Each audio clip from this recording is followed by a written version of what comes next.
ছোট্ট এক শিশুর সাধারণ এক বায়না, আর তাতেই থরথর করে কেঁপে উঠলেন ফেরেশতাদের সর্দার হজরত জিব্রাইল আলাইহিসসালাম।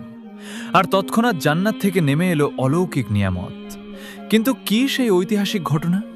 আর কেনই বা বিশ্বনবী সাল্লাল্লাহু আলাইহি ওয়াসাল্লামের সামনে এমন অবিশ্বাস্য এক সত্য উন্মোচিত হয়েছিল? হজরত হুসাইন রাদিয়াল্লাহু তাআলা আনহুকে সাহাবায়ে কেরাম খুব ভালোবাসতেন। শুধু সাহাবায়ে কেরামই নন, আসমানের ফেরেশতারাও হুসাইনকে অনেক ভালোবাসতেন।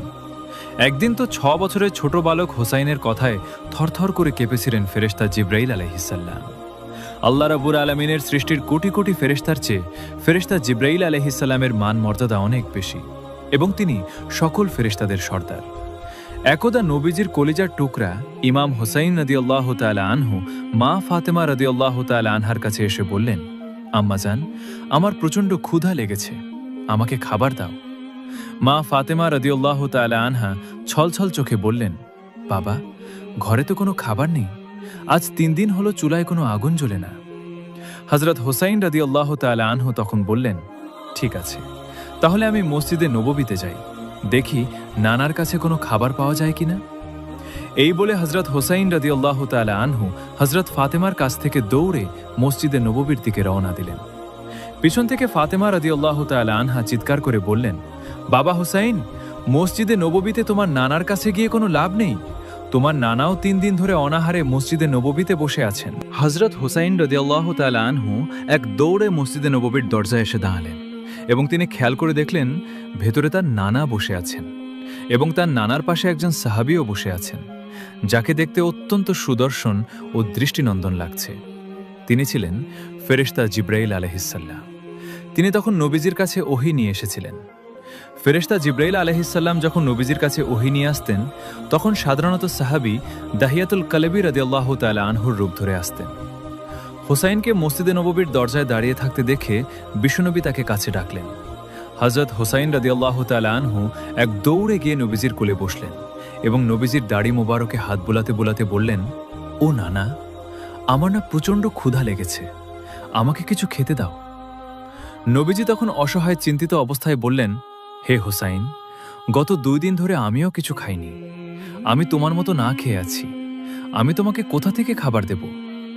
নানার কথা শুনেই হুসাইন রাদিয়াল্লাহু তাআলা আনহু নবীজির কোল থেকে এক দৌড় দিয়ে সে আগন্তুকের কোলে গিয়ে বসলেন। 6 বছরের ছোট বালক হুসাইন রাদিয়াল্লাহু তাআলা আনহু ভাবলেন, এটা বুঝি তার নানার সাহাবী দাহিয়াতুল কালবি। নানার সাহাবী ভেবে হুসাইন রাদিয়াল্লাহু তাআলা আনহু ফেরেশতা জিব্রাইল আলাইহিসসালামের কোলে গিয়ে বসলেন, এবং তার দাড়িতে হাত বুলাতে লাগলেন। হযরত জিব্রাইল আলাইহিসসালামকে হযরত হুসাইন রাদিয়াল্লাহু তাআলা আনহু বললেন, ও নানার সাহাবী, আমার নানার যতগুলো সাহাবী আছে, তারা যখন আমার নানার কাছে আসে, তখন তারা কিছু না কিছু হাদিয়া নিয়ে আসে, কিন্তু আমি প্রায় দেখি তুমি আমার নানার কাছে আসো, আমার নানাকে কি যেন বিড়বিড় করে বলতে থাকো, তারপর আবার সুযোগ বুঝে চলে যাও, কিন্তু কোনোদিনও তোমাকে দেখলাম না তুমি আমার নানার কাছে একটু হাদিয়া নিয়ে এসেছো। আজকে আমি হুসাইন তোমার কোলে বসেছি, যতক্ষণ পর্যন্ত তুমি আমাকে খাবার না দেবে, ততক্ষণ পর্যন্ত আমি কিন্তু তোমার কোল থেকে নামব না। এই বলে হযরত হুসাইন রাদিয়াল্লাহু তাআলা আনহু হযরত জিব্রাইল আলাইহিসসালামের কোলে ঘাপটি মেরে বসলেন। এই দৃশ্য দেখে বিশ্বনবী হযরত মুহাম্মদ সাল্লাল্লাহু আলাইহি ওয়াসাল্লাম কি করবেন তা ভেবে পাচ্ছিলেন না। হযরত হুসাইন রাদিয়াল্লাহু তাআলা আনহুর কথা শুনে হযরত মুহাম্মদ সাল্লাল্লাহু আলাইহি ওয়াসাল্লাম বললেন, ও নানা ভাই, ওনার কাছে কোনো খাবার নেই, তুমি আমার কাছে চলে আসো। নবীজির এই কথা শুনে হযরত হুসাইন রাদিয়াল্লাহু তাআলা আনহু বললেন, না না না, আমি আজকে আপনার কাছে যাব না, আমি আপনার এই কৃপণ সাহাবীর কাছ থেকে আজকে খাবার আদায় করেই ছাড়ব। হযরত হুসাইন রাদিয়াল্লাহু তাআলা আনহুর এই কথা শুনে নবীজি একটু চিন্তিত হয়ে পড়লেন। তিনি কি করবেন তা বুঝে উঠতে পারছিলেন না, কেননা হুসাইন রাদিয়াল্লাহু তাআলা আনহু যাকে কৃপণ বলেছেন, তিনি হলেন আল্লাহ রাব্বুল আলামিনের বিশেষ ফেরেশতা হযরত জিব্রাইল আলাইহিসসালাম। নবীজি এটা ভেবে চিন্তিত হলেন, না জানি আমার আল্লাহ রাব্বুল আলামিন হযরত হুসাইন রাদিয়াল্লাহু তাআলা আনহুর উপর রেগে যান। তখন হযরত হুসাইন রাদিয়াল্লাহু তাআলা আনহু ফেরেশতা জিব্রাইল আলাইহিসসালামকে বললেন, হে নানার সাহাবী, তুমি কি আমাকে খাবার দেবে না? আমি 2 দিন ধরে কিছুই খাইনি।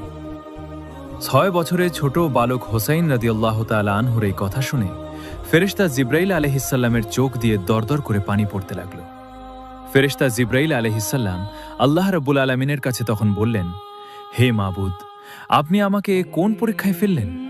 আপনি তো ফেরেশতাদের খাবার খাওয়াকে হারাম করে দিয়েছেন। খাবার কি এবং খাবার কিভাবে খেতে হয় আমি জিব্রাইল তো তা জানি না। আমার কাছে খাবার কোথা থেকে আসবে? ওগো মাবুদ, আপনার বন্ধুর নাতি হোসাইন আমার কাছে খাবারের জন্য বায়না ধরেছে। হে আল্লাহ, এখন আমি কি করব আপনি আমাকে বলে দিন। অতঃপর আল্লাহ রাব্বুল আলামিন ফেরেশতা জিব্রাইল আলাইহিসসালামকে বললেন, হে জিব্রাইল, তুমি কোনো চিন্তা করো না। আমি আল্লাহ কুদরতিভাবে জান্নাত থেকে এক ছড়া আঙুর তোমার জুব্বার ডান পকেটে রেখে দিয়েছি। তুমি বিসমিল্লাহ বলে তোমার জুব্বার পকেটে হাত দিয়ে দেখো, সেখানে এক ছড়া আঙুর পাবে। আর এই আঙুরের ছড়াটি হোসাইনের হাতে তুলে দাও। ফেরেশতা জিব্রাইল আলাইহিসসালাম আল্লাহর এই কথা শুনে বিসমিল্লাহ বলে জুব্বার ডান পাশে হাত দিলেন এবং তিনি আঙুরের ছড়াটি বের করে হযরত হোসেইন রাদিয়াল্লাহু তাআলা আনহুর হাতে দিলেন। হযরত হোসেইন রাদিয়াল্লাহু তাআলা আনহু আঙুরের ছড়াটি হাতে নিয়ে বিশ্বনবীকে বললেন, ও নানা, দেখেছেন আপনার সাহাবী কত বড় কৃপণ সাহাবী। আপনি ক্ষুধা নিয়ে মসজিদে নববীতে বসে আছেন। আমি ছোট একটি বাচ্চা, আমিও ক্ষুধা নিয়ে এখানে এসেছি। অতঃপর তার কাছে কতবার খাবার চাইলাম, কিন্তু সে আমাকে খাবার তো দিলেই না, সে আঙুর আবার পকেটে নিয়ে বসে আছে। কত বড় কৃপণ ও বেয়াদব আপনার এই সাহাবী। হোসাইন রাদিয়াল্লাহু তাআলা আনহুর এই কথা শুনে নবীজি আরও চিন্তিত হয়ে পড়লেন। নবীজি তখন ভাবতে থাকলেন, হোসেইন ফেরেশতা জিব্রাইলকে কৃপণ এবং বেয়াদব বলেছে, না জানি আমার আল্লাহ কখন রেগে যান। নবীজি তখন হযরত হোসেইন রাদিয়াল্লাহু তাআলা আনহুকে উদ্দেশ্য করে বললেন, ও নানা ভাই, তুমি ওর কাছে আর থেকো না, তুমি আমার কাছে এবার চলে আসো। নবীজির এই কথা শুনে হযরত হোসেইন রাদিয়াল্লাহু তাআলা আনহু নবীজির কোলে চলে আসলেন। রাসূলুল্লাহ সাল্লাল্লাহু আলাইহি ওয়াসাল্লাম চোখের ইশারায় ফেরেশতা জিব্রাইল আলাইহি ওয়াসাল্লামকে বললেন, ভাই জিব্রাইল, তুমি তো ফেরেশতা, তুমি তো খাবার খাও না, তোমার জন্য তো খাবার খাওয়া হারাম করা হয়েছে, তাহলে তোমার পকেটে আঙুর আসলো কোথা থেকে? তখন ফেরেশতা জিব্রাইল আলাইহিসসালাম চোখের ইশারা দিয়ে রাসূলুল্লাহ সাল্লাল্লাহু আলাইহি ওয়াসাল্লামকে বললেন, আল্লাহ রাব্বুল আলামিন কুদরতিভাবে জান্নাত থেকে এই আঙুর আপনার প্রিয় নাতি হোসাইনের জন্য পাঠিয়েছেন। সুবহানাল্লাহ, মহান আল্লাহর কুদরতের কি অপূর্ব নিদর্শন। অতঃপর হযরত হোসাইন রাদিয়াল্লাহু তাআলা আনহু সেই আঙুরগুলোকে 3 ভাগে ভাগ করলেন। এক ভাগ রাসূলুল্লাহ সাল্লাল্লাহু আলাইহি ওয়াসাল্লামের হাতে দিলেন, আরেক ভাগ ফেরেশতা জিব্রাইল আলাইহি ওয়াসাল্লামের হাতে দিলেন এবং আরেক ভাগ নিজের কাছে রাখলেন। হোসাইন রাদিয়াল্লাহু তাআলা আনহু তখন বললেন, ও নানা, ও নানার সাহাবী, তোমরা দুইজন আমার মুরব্বী, তোমরা দুইজন আগে খাবার গ্রহণ করো, তারপরে আমি খাবার গ্রহণ করব। এই কথা শুনে বিশ্বনবী হযরত মুহাম্মদ সাল্লাল্লাহু আলাইহি ওয়াসাল্লাম বললেন, ও নানা ভাই, ওর খাওয়ার কোনো দরকার নেই, বরঞ্চ তুমি আর আমি দুইজনে এই খাবারগুলো ভাগ করে খাই। কেননা রাসূলুল্লাহ সাল্লাল্লাহু আলাইহি ওয়াসাল্লামও ভালো করেই জানতেন ফেরেশতা জিব্রাইল আলাইহিস সালাম কখনো খাবার খাননি এবং সমস্ত ফেরেশতাদের জন্য আল্লাহ রাব্বুল আলামিন খাওয়াকে হারাম করে দিয়েছেন। কিন্তু হযরত হোসেইন রাদিয়াল্লাহু তাআলা আনহু বারবার একই বায়না ধরলেন। তিনি বলতে লাগলেন, তোমরা দুইজন আমার মুরব্বী, তোমরা দুইজন যদি না খাও তাহলে আমি আঙুর খাবই না। হোসেইন রাদিয়াল্লাহু তাআলা আনহুর এইরূপ কথা শুনে ফেরেশতা জিব্রাইল আলাইহিস সালাম আরও চিন্তিত হয়ে পড়লেন এবং আল্লাহকে ডেকে বললেন, হে মাবুদ, তুমি আমাকে এমন কঠিন পরীক্ষায় ফেলেছ। কিভাবে খাবার গ্রহণ করতে হয় আমি জিব্রাইল তো তা জানি না। আমি তো কোনোদিন খাবার খাইনি, তুমি তো খাবার খাওয়াকে আমার জন্য হারাম করে দিয়েছ। সঙ্গে সঙ্গে আল্লাহ রাব্বুল আলামিন আরশে আজিম থেকে বললেন, হে জিব্রাইল, তুমি কোনো চিন্তা করো না। আমার প্রিয় বন্ধু, আমার প্রিয় হাবিবের কলিজার টুকরা নাতি হোসাইন বায়না ধরেছে, তোমাকে খাবার খেতেই হবে। আমি আল্লাহ অনুমতি প্রদান করলাম, তুমি আঙুরটা ছিঁড়ে তোমার মুখে দিয়ে দাও, বাকিটা আমি আল্লাহ দেখে নিব। অতঃপর আল্লাহর পক্ষ থেকে যখন হুকুম চলে আসলো, তখন ফেরেশতা জিব্রাইল আলাইহি ওয়াসাল্লাম আঙুরের ছড়া থেকে একটি আঙুর ছিঁড়ে তার মুখে দিয়ে দিলেন। সুবহানাল্লাহ। অন্য একটি ঘটনা, একদিন হযরত মুহাম্মদ সাল্লাল্লাহু আলাইহি ওয়াসাল্লাম মসজিদে নববীর বারান্দায় বসে সাহাবীদের কোরআনের শিক্ষা দিচ্ছিলেন। এমন সময় হযরত হুসাইন রাদিয়াল্লাহু তাআলা আনহু সেখানে এসে উপস্থিত হলেন। হযরত আবু বকর সিদ্দিক রাদিয়াল্লাহু তাআলা আনহু, যিনি সে সময় হযরত হুযাইফা রাদিয়াল্লাহু তাআলা আনহুর কাছে বসেছিলেন, তিনি দেখলেন যে হযরত হুসাইন রাদিয়াল্লাহু তাআলা আনহু সরাসরি রাসূল আকরাম সাল্লাল্লাহু আলাইহি ওয়াসাল্লামের দিকে এগিয়ে যাচ্ছেন। তখন আবু বকর সিদ্দিক রাদিয়াল্লাহু তাআলা আনহু হুযাইফা রাদিয়াল্লাহু তাআলা আনহুকে লক্ষ্য করে বললেন, হে হুযাইফা, যদি হুসাইন এখন তার নানার কাছে পৌঁছে যায় তাহলে আল্লাহ রাসূল তার দিকে মনোযোগ দেবেন এবং তার সাথে খেলতে শুরু করবেন, এতে আমরা সবাই রাসূল আকরাম সাল্লাল্লাহু আলাইহি ওয়াসাল্লামের বরকতময় কথা এবং কোরআনের শিক্ষা থেকে বঞ্চিত হব। তাই তিনি হুযাইফা রাদিয়াল্লাহু তাআলা আনহুকে অনুরোধ করলেন হুসাইনকে থামানোর জন্য। তখন হুযাইফা রাদিয়াল্লাহু তাআলা আনহু হুসাইনকে কোলে তুলে নিয়ে আদর করে বললেন, বেটা হুসাইন, তোমার নানা এখন খুব ব্যস্ত, তিনি আমাদের গুরুত্বপূর্ণ শিক্ষা দিচ্ছেন, তুমি এখন বাড়ি চলে যাও, পরে তোমার নানার সাথে দেখা করে নিও। হুযাইফা রাদিয়াল্লাহু তাআলা আনহুর এই কথা শুনে হযরত হুসাইন রাদিয়াল্লাহু তাআলা আনহু বলতে লাগলেন, তোমরা আমার নানার কথা শুনছো, কারণ তোমরা জানো তিনি আল্লাহর নবী, কিন্তু আমি তো তার ওই নাতি, তবুও তোমরা আমাকে আমার নানার কাছে যেতে দিচ্ছ না। আমি কি আমার নানার সাথে দেখা করার যোগ্য নয়? তোমরা কি মনে করছো যে আমি তার চেয়ে কোনো অংশে কম? আমি কখনোই তার থেকে কোনো অংশে কম নই। হুসাইন রাদিয়াল্লাহু তাআলা আনহুর এই কথাগুলো হযরত আলী রাদিয়াল্লাহু তাআলা আনহুর কানে পৌঁছালো। তখন তিনি অত্যন্ত রেগে গেলেন। তিনি অবিলম্বে হুযাইফা রাদিয়াল্লাহু তাআলা আনহুর কোল থেকে হুসাইনকে নিজের কোলে তুলে নিলেন এবং রাগের সাথে বললেন, হে হুসাইন, তুমি কি বাজে কথা বলছো? তুমি কি জানো না যে তিনি রাসূল আকরাম সাল্লাল্লাহু আলাইহি ওয়াসাল্লাম, তার মাধ্যমেই পুরো সৃষ্টি জগৎ সৃষ্টি হয়েছে? তার মর্যাদা ও সম্মানের সাথে কারও তুলনা করা যায় না। আর তুমি আমার সন্তান হয়ে রাসূল আকরাম সাল্লাল্লাহু আলাইহি ওয়াসাল্লামের সম্মানে এমন বেয়াদবিমূলক কথা বলছো। হযরত আলী রাদিয়াল্লাহু তাআলা আনহুর এই কঠোর কথা শুনে হুসাইন রাদিয়াল্লাহু তাআলা আনহু আরও কিছু বলতে চাইলেন, কিন্তু হযরত আলী রাদিয়াল্লাহু তাআলা আনহু তাকে আর সুযোগ দিলেন না। তিনি তার দুই হাত দিয়ে হুসাইনের মুখ চেপে ধরলেন, এত জোরে চাপলেন যে হুসাইন রাদিয়াল্লাহু তাআলা আনহুর দাঁতের মধ্যে আঘাত লাগলো এবং তার মুখ থেকে রক্ত বের হতে লাগলো। যখন হুসাইন রাদিয়াল্লাহু তাআলা আনহুর মুখ থেকে রক্ত বের হতে শুরু করলো, তখন তিনি ব্যথায় চিৎকার করে বলতে লাগলেন, হে আমার নানার সাহাবীরা, তোমরা আমাকে আমার নানার কাছে যেতে দিচ্ছ না কেন? তোমরা যার বাণী শুনছ, আমি সেই রাসূলের থেকে কোনো অংশেই কম নই। আমি হুসাইন বলছি যে আমি সেই রাসূলের চেয়ে কয়েক গুণ শ্রেষ্ঠ। এই কথা শুনে হযরত ওমর ফারুক রাদিয়াল্লাহু আনহু তলোয়ার বের করে দাঁড়িয়ে গেলেন। তিনি আলী রাদিয়াল্লাহু তাআলা আনহুকে উদ্দেশ্য করে বললেন, হে আলী, তোমার ছেলে হুসাইন রাসূলের সামনে বেয়াদবিমূলক কথা কিভাবে বলছে? যদি আমার ছেলে আব্দুল্লাহর মুখ থেকে এমন একটি শব্দ বের হতো, তাহলে আমি তাকে তখনই টুকরো টুকরো করে ফেলতাম। হযরত ওমর রাদিয়াল্লাহু তাআলা আনহুর এই কথা শুনে হযরত আলী রাদিয়াল্লাহু তাআলা আনহু হুসাইনকে নিয়ে মসজিদে নববী থেকে বের হতে লাগলেন। ঠিক এমন সময় অন্য দিক থেকে রাসূল আকরাম সাল্লাল্লাহু আলাইহি ওয়াসাল্লামের সুমধুর কণ্ঠস্বর ভেসে আসলো, হে আলী, আমার কলিজার টুকরা, আমার নাতিকে আমার কাছে আসতে দাও। হযরত আলী রাদিয়াল্লাহু তাআলা আনহু যখন রাসূলুল্লাহ সাল্লাল্লাহু আলাইহি ওয়াসাল্লামের আওয়াজ শুনলেন, তখন তিনি হুসাইনকে নিজের কোল থেকে ছেড়ে দিলেন। যখনই হুসাইন রাদিয়াল্লাহু তাআলা আনহু স্বাধীনতা পেলেন, তিনি দৌড়ে গিয়ে তার নানার কোলে বসে গেলেন। তারপর রাসূল আকরাম সাল্লাল্লাহু আলাইহি ওয়াসাল্লামের কপাল ও গালে চুমু খেতে খেতে বলতে লাগলেন, ও আমার প্রিয় নানা, আমি তো শুধু আপনার কাছে আসতে চেয়েছিলাম, কিন্তু আপনার একজন সাহাবী হুযাইফা আমাকে আপনার কাছে আসতে দিলেন না। আর আমার নিজের বাবা হযরত আলী, তিনি আমার মুখ এত শক্ত করে চেপে ধরেছিলেন যে দেখুন নানা, আমার ঠোঁট ফেটে গেছে এবং রক্ত বের হচ্ছে। এই রাগ ও ব্যথায় আমার মুখ থেকে বেরিয়ে গিয়েছিল যে আমি সেই নবীর চেয়ে কোনো অংশই কম নই, বরং সবচেয়ে শ্রেষ্ঠ। নানা, আপনি আমার এই কথায় রাগ করবেন না, আমাকে মাফ করে দিন। হুসাইনের মুখে এই কথা শুনে রাসূল আকরাম সাল্লাল্লাহু আলাইহি ওয়াসাল্লাম হাসতে হাসতে বলতে লাগলেন, হে আমার নানা ভাই, আমি তোমার কথায় কিছুই মনে করিনি এবং আমি তোমাকে মাফ করে দিয়েছি। হঠাৎ করে হযরত ওমর ফারুক রাদিয়াল্লাহু তাআলা আনহু দাঁড়িয়ে গেলেন এবং আবদার করলেন, ইয়া রাসূলুল্লাহ, হোসেনকে জিজ্ঞাসা করুন যে সে কেন বললেন তিনি আপনার চেয়ে কয়েক গুণ শ্রেষ্ঠ এবং আপনার থেকে কোনো অংশেই কম নয়। আমরা সমস্ত সাহাবীরা জানতে চাই যে এই কথা তার মানে কি। হযরত ওমর রাদিয়াল্লাহু তাআলা আনহুর এই কথা শুনে রাসূলুল্লাহ সাল্লাল্লাহু আলাইহি ওয়াসাল্লাম হুসাইন রাদিয়াল্লাহু তাআলা আনহুকে বললেন, হে হুসাইন, তুমি তো এমনিতে এমন কোনো কথা বলো না, তাহলে এই কথাটি তুমি কেন বললে? এর পেছনে অবশ্যই কোনো রহস্য আছে। তুমি কেন বললে এই কথা যে আমি রাসূলুল্লাহ সাল্লাল্লাহু আলাইহি ওয়াসাল্লাম থেকে কয়েক গুণ শ্রেষ্ঠ এবং তার থেকে কোনো অংশেই কম নই?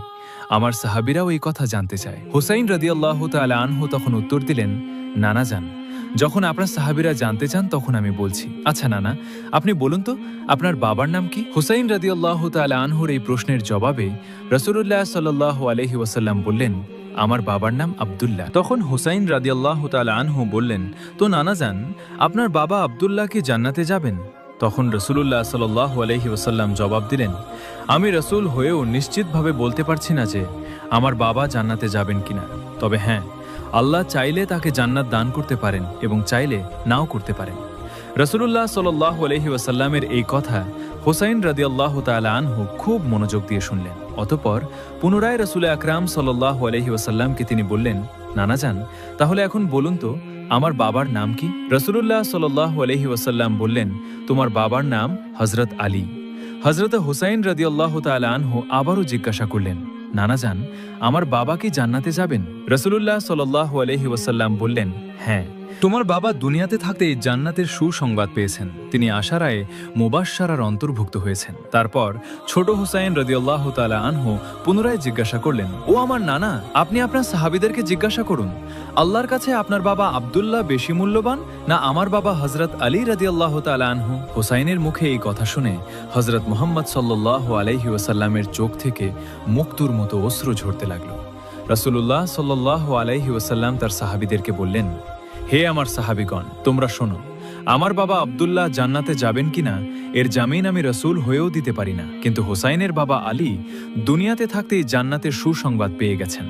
হোসাইনের বাবাকে আল্লাহ রাব্বুল আলামিন কাফেরদের জন্য সিংহ বানিয়ে পাঠিয়েছেন এবং তার উপাধি হল আসাদুল্লাহিল গালিব। নিঃসন্দেহে আমার বাবা আব্দুল্লাহর চেয়ে হোসাইনের বাবা আলী রাদিয়াল্লাহু তাআলা আনহুর মর্যাদা ও সম্মান আল্লাহ রাব্বুল আলামিনের কাছে অনেক গুণ বেশি। সেই সময় হযরত হোসাইন রাদিয়াল্লাহু তাআলা আনহু আবারও আবেদন করলেন, নানা যান, এবার বলুন তো আপনার মায়ের নাম কি? তখন রাসূলুল্লাহ সাল্লাল্লাহু আলাইহি ওয়াসাল্লাম বললেন, আমার মায়ের নাম আমেনা। হোসাইন রাদিয়াল্লাহু তাআলা আনহু আবারও জিজ্ঞাসা করলেন, আপনার মা কি জান্নাতে যাবেন? তখন রাসূলুল্লাহ সাল্লাল্লাহু আলাইহি ওয়াসাল্লাম বললেন, না, আমার মা জান্নাতে যাবেন কিনা এর নিশ্চয়তা আমি রাসূল হয়েও দিতে পারি না। আমার সুপারিশে আল্লাহ চাইলে তাকে জান্নাত দিতেও পারেন, আবার নাও দিতে পারেন। রাসূলুল্লাহ সাল্লাল্লাহু আলাইহি ওয়াসাল্লামের এই কথা শুনে হযরত হুসাইন রাদিয়াল্লাহু তাআলা আনহু বললেন, নানা যান, আপনি কি জানেন আমার মাকে?